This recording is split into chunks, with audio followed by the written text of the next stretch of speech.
Welcome to Coffee with the Sarlos. We are your hosts of the show, Karen and Kelly Sarlo. Whether you're struggling with grief or you just need answers, we connect you with spirit to find relief, clarity, and direction in life. We can help you move forward.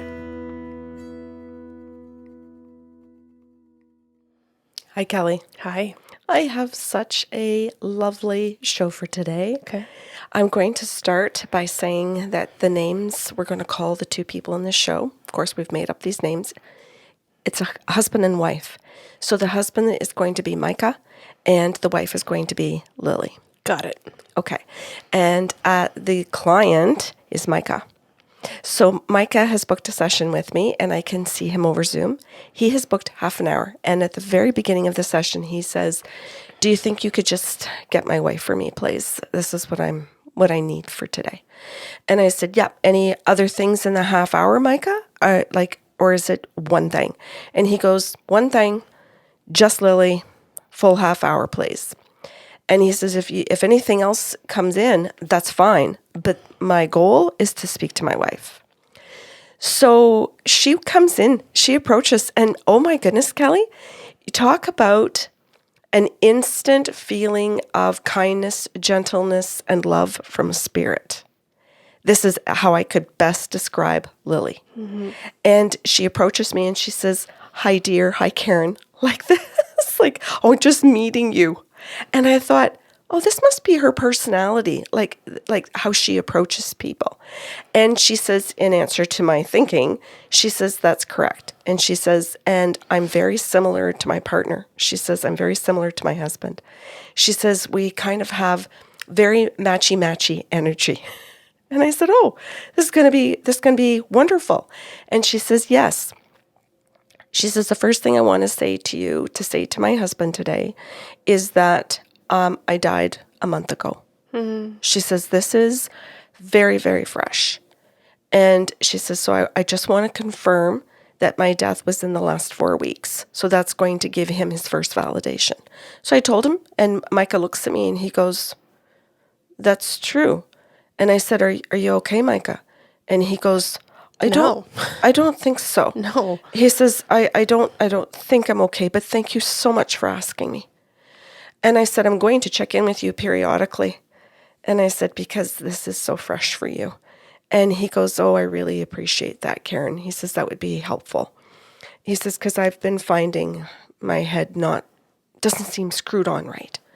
And I said, "Well, that's understandable." And he goes, "That's good to hear." And so there's these lovely little exchanges between Micah and I, Lily and I, and them through the entire session. It's like we're all taking care of each other. Mm-hmm. And Lily says to me, the other thing I want to say to him is that he just wants to know that I'm okay. He needs to hear that I'm doing all right, because that's just our thing for each other, Karen. We always want to know the other person's doing okay. That's our big thing. Everywhere we go, there's always a checking in with each other. And it's something that we started many, many decades ago. It could be a glance. It could be a question. It could be a statement. It could be a touch. She says it was just in many, many ways we figured out that we wanted to check in on each other to see if the other person was okay. So she says, this is what he's doing because it's what we do. And she says, so I need to start by answering that, don't I? She says, because I wouldn't begin the session any other way. And I said, oh, I'm looking for facts then. Because that's how I want to start sessions. And she goes, it's all going to work out beautifully, dear. She says, you just sit tight and enjoy this. So I said, okay. So I just said, Micah, the first thing that your wife says she needs to say to you is that how she is doing, because you are checking in with her. And this is what the two of you always did for each other for many, many decades. So you need to hear it one more time. And he just looks at me and he goes, and nods his head, and just ear to ear, Kelly, this, the Grinch, like this ear to ear smile, and just looks at me and he goes, yeah. And he goes, so how's Lily doing? And I said, well, she's responding. She's saying that she's here, so she's happy. She's here, and I mean here with you, but also here in the spirit world. And she's saying that she can do two things at the same time. And he goes, that's my Lily, like this. And I said, okay, that's lovely. I'm glad that the personality matches and that your needs are getting met. And he goes, thank you. He goes, I'm just going to listen. Go ahead, Karen. And the next thing she said is, Karen, I need you to tell him to take a breath, but whoa, don't go fast. She says, I need to explain this to you. She says, I want you to take a breath with him. So you're going to instruct Micah, breathe, dear. And those are the words, breathe, dear. And I said, okay, I got that. And she says, and just as soon as you say breathe, dear, she says, I want you to take a breath. And she says, and then I want you to let it out slowly. And I said, oh, I know this breath. I said, I'm familiar with it. I can do it. And she goes, it's what I did for my husband for decades. She said, I'm telling you this because he has a ton of anxiety. And she said, so every time I noticed that he had a little bit of anxiety, even before he noticed he was getting a little anxiety, she says, I would say, breathe, dear. And she said, and I learned over the years that my tone of voice mattered. I couldn't say, breathe, dear, or I couldn't say, breathe, dear. She said, I learned to say it in a certain tone of voice. She says, so you're going to practice with me. She says, in your head, I want to hear you say, breathe, dear, the way I would say it to him. So I said, okay. So I practiced with Lily. And then she said, this is perfect. She says, now you're going to do it. And then you're going to breathe with him, right? And I said, yes, Lily, I understood the instructions. I'm going to do it with Micah. And she said, oh, good. Thank you. So I did. I said, Micah, your next message from Lily is, and then I said it, breathe, dear. And then I took my deep breath and then I let it out with him. And Kelly, it was one of the most beautiful moments I've had with a client. He just looked at me, took in his breath, and it was like you could see him literally like come right into himself, like a line. You know, like if you say all of a sudden you can see in their eyes that they're back. Mm-hmm. And he takes the breath with me, he releases it, and then he says to me, oh my God. He says, it's been a month. He says, I can't even tell you how much I've needed that. And then he looks at me, he goes, whoa, wait a minute. Like this, what just happened? He goes, wait a minute. That's my wife. He goes, wait a minute. He goes, you're my wife. He goes, Karen, how can you be my wife? He says, does this happen? He says, what's happening?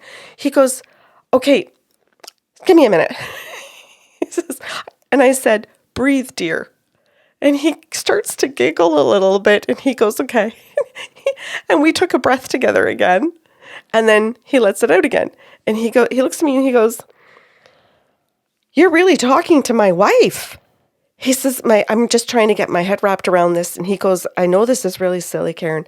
He says, because logically speaking, if I just go into that part of my brain, I asked you to talk to my wife. And he says, and you said yes.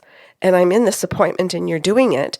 And he says, is it okay to say it's mind-blowing that you're doing it? And he says, like, and you can see him all trying to put the whole process in and really working hard at it. And then he says to me, I could pay you this entire fee for half an hour and just breathe with you because it is everything to me. Mm-hmm. He said, it is worth more than what I've paid you. He says, just to hear my wife say 2 words to me again, and the fact that she told you to take a breath, because obviously my wife instructed you, because you took a breath with me, just like my wife did. And he said, or did you just do this because it's what you would do with all clients? And he says, but I find that hard to believe. He says, because I know my wife.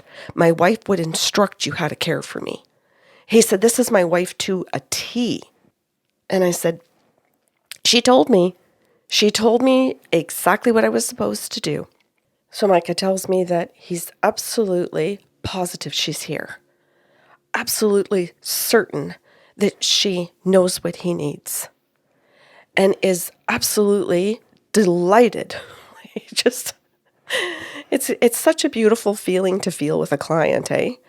And then she says to me, hey, can I have your attention again? She says, I want to confirm something for him while we're talking about the breathing.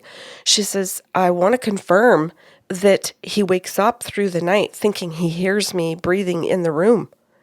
And she says, he's not freaked out. She says, normally, if you woke up in the middle of the night, you're living all by yourself and you think you hear a person breathing, you would be freaked out. Mm-hmm. But he's pretty certain that I'm in the room reminding him to breathe. And I said, any particular reason you're doing that through the night? And she goes, yes, he has sleep apnea. Mm-hmm. So she says, I would also wake him up through the night and tell him, honey, breathe. And she says, but I wouldn't say it quite the same way that I said it during the day. But she says, I was calm. She says, I would just say, hun, breathe. Like, she said, I would just nudge him, tell him, or turn over. She says, I would guide him. She says, I would tell him whatever it is that he needed to do. Sometimes I would say things to him like, get up and go to the bathroom. And he would just get up, go to the bathroom, come back and move his position. And she says, I did that all the time, several times a night for him. And she says, so this breathing thing is a big deal for us, Karen. And she says, I'm saying that I show up like in our home through the night and he wakes up and he could swear to God that he hears me doing the breathing and hears me saying to him, breathe or go to the washroom, or I'm cueing him. And he thinks and wonders, is this like something that I'm dreaming and I'm coming out of a dream? I'm just waking up? Or am I awake and then it happens? She says he's questioning it. And he's asking our kids about it. He's asking all kinds of people about, what could be happening here. And she says, so I'm just trying to affirm that's me in the bedroom. It is me. So she says, could you just tell him that it's me? I said, absolutely. So I said, Micah, and I told him about what was going on in his sleep, that he had sleep apnea. And he just looks at me. He goes, whoa, how do you know I have sleep apnea? I said, because she's telling me you have sleep apnea. Oh. He says, I didn't realize that dead people would tell you things about us as like being alive. And I said, well, yeah, they tell us everything. What would they tell you then? I know. I agreed, Kelly. But he goes, well, this is all very interesting to me. He goes, okay, keep going. He says, so wait a minute. He goes, she's in the bedroom at night. He says, you're telling me that she's still with me when I'm sleeping. And I said, yeah. I am. And he goes, oh, Karen, he says, you must hear this all the time, but this is beautiful. He goes, you must hear all the time that everything that you're doing is just beautiful for people, eh? And I said, sometimes.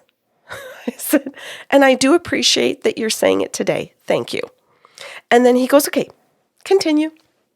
So then I said, okay, Lily, what else do you want to tell Micah? And she says, I want to point out that I asked to be buried and he cremated me instead. And I just want to point out that he made a decision since I passed. And I just want to affirm that he did. And I'm totally good with it. And he made that decision talking to the kids. And I'm good with it. She says, and he just feels that he's done the right thing. He's made the kids happy, but now he feels like he's second guessing it. Like, would that bother me? And he knows very well that I would be totally fine with it, but he's kind of nitpicky. Like he's ruminating over it, and that's not necessary. She says, so let's just take that off the table. He's got enough stress. So I told him. And he said to me, oh, this is so true. He says, and I keep asking the kids if they think that she's mad at me. He goes, it's true. He goes, I keep bringing it up. And they keep telling me, Dad, let it go. And he says, and I know I should let it go. And they keep pointing out that Mom wouldn't give a shit, that Mom would be fine with whatever I want if it's my peace of mind. And he goes, I don't know why, I just keep holding on to it. But I'm really glad that she has brought it up and told me. And he says, tell her thank you. So I said, okay. Told her thank you. I said, Lily, he's passing it along. And then she says, the next message, Karen, is that I want to talk about the house. He's still in the house, like that we both lived in. He hasn't moved out. He's not staying with one of the kids. He never left to go be with any of the kids or friends. He's in the house. And she says, I want to take you through my house. And I went, oh, I love that. I said, please do. Kelly, the tour of their house was outstanding. And she says to me, the way that I always described a tour of the house is to say that it is beautifully solid. So you're going to describe the house to him and then tell him beautifully solid. So I wrote down the words beautifully solid on a piece of paper because I was afraid I was going to forget. And then she said, now take a look at the house. So she takes me in, Kelly, and she shows me really tall ceilings. She shows me floor to ceiling windows in so many of the rooms. Like, it's just absolutely beautiful. Everywhere you can find, or you could put a window, there's a window. And then she takes me to a particular room and she says, this is our sunroom. Now, the sunroom is on like the main floor and it is all glass pretty much, except that, of course, you're walking from inside the house into it, right? And then you've got a fireplace that is stone, and I'll say like directly in front of how you get into the room. So it's the centerpiece. But all the way up to the ceiling, there's beams. And then in between these beams, there are more windows so that you literally can see the sky. And on two sides of the house, I think it was that she showed me the tops of trees. And you can see some pine trees and some maple trees. And you can see, and the reason I say that is because I know what both of those trees look like, and I know how those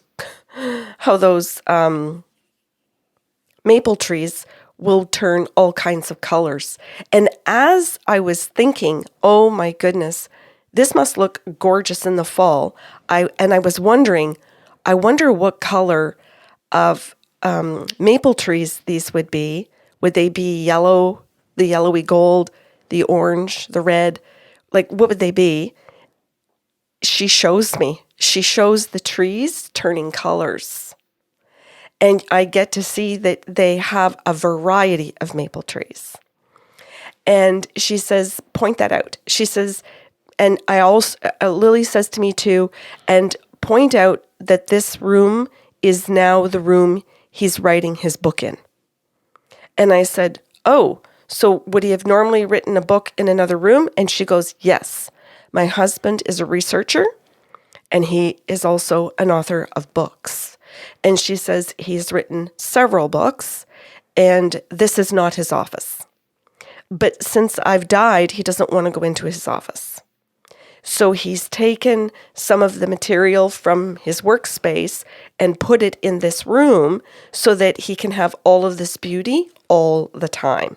And she says, I just want to say to him, I'm glad he's finally taken my advice and is doing all of his writing of his books in this room now.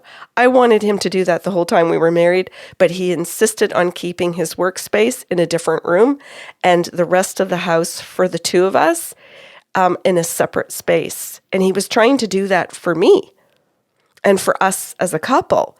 But I'm thrilled that he's writing his new book in this room, and I want you to say that to him. So I said, okay. And then she says, don't forget, beautifully solid, like this.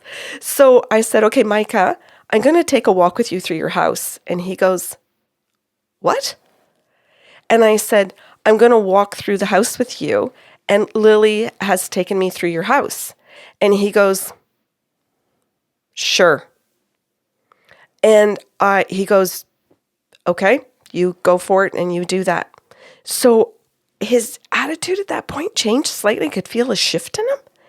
And I started describing the different floors, what was on each floor, and then how he moved those 2 rooms, but it was also moving it from one floor to another floor. And I ended it with her saying that the house was beautifully solid. And he starts clapping. That's funny. And I looked at him and I just laughed. I said, Micah, that's very kind of you. I said, but I don't know really what's going on. And he goes, Karen, I just don't know how else to acknowledge and to give you praise for what you've just done. He goes, because I don't know that if I called all mediums that they could walk me through my house and give me a tour. And he goes, but maybe because you're saying Lily did it and showed you, maybe any medium can. I don't know. He says, this is the first time I've ever done this. And he says, but I know a bit about remote viewing. And he goes, are you also remote viewing my house? And I said, I always think it's a combination of gifts, Micah. I don't know how to separate them. So I think it's a combination. So he said, I'm blown away that you can do this. And he says, as a researcher, I want facts. And he says, you have nonstop given me facts. And he says, my wife's favorite expression at the end of giving people tours of the house was that she always called it beautifully solid because an architect designed our house. And we had the people that built it were beautiful, quality builders. And he said, so this was her favorite thing to say about our house was that it was both beautiful and both solid. And he says, you have given me so many factual things to prove to me this is my wife. And he said, it's been an incredible experience to have you present her personality to me, to give me the factual pieces of evidence that I value as a researcher. And he said, I'm grateful. He says, this is more than I really hoped for. And he said, I feel like my wife is here. He says, I just feel relieved knowing that she is. He says, you've literally changed some of my thoughts and my beliefs, not just about what you do, but just about what happens when we die. And he said, and you managed to pull all of that off in a half hour. He says, for $75. He says, that's extraordinary, Karen. And he says, so I clapped, not trying to be facetious or to be rude to you, but he said it was just a way that I was really trying to say that I value what you've done. Mm-hmm. And he said, and I really have valued what my wife has done. I know this woman has loved me in life, and now she's proved without a doubt that love continues way beyond. Mm. And he says, I just can't thank you enough because my fear was that the love had died because she had died. And he said, without a doubt, I'm a believer. And he said, thank you so much. And that was the end of his session. A beautifully solid session. Thanks for listening to Coffee with the Sarlos. If you enjoyed the show today, help spread the love with a like, share, or review of the podcast. See you next Saturday with a brand new episode.